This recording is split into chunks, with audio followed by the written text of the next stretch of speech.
En fait, je pense que quand j'étais toute petite, j'étais connectée vraiment à ma vérité intérieure. Quand j'étais toute petite, voilà, je voyais le monde comme un univers enchanté. Pour moi, la texture de l'univers, la texture du monde était faite de magie. Et puis, progressivement, avec des couches d'éducation, de culture et de mental, je me suis déconnectée de tout ça. Et alors après, je suis bien rentrée dans le moule, je suis bien rentrée dans le système.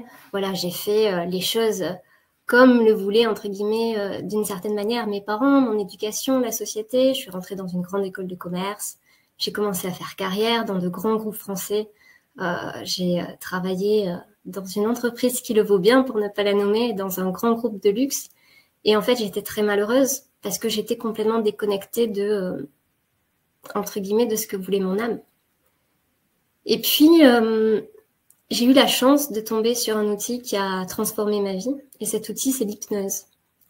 Et en rencontrant l'hypnose, ça a été un peu un coup de foudre, on va dire. Ben, je me suis reconnectée aux possibilités illimitées de l'esprit. Et là, ça a été, le point de départ d'une grande exploration personnelle, en fait, autour de l'hypnose, autour de l'esprit et autour des états modifiés élargis de conscience.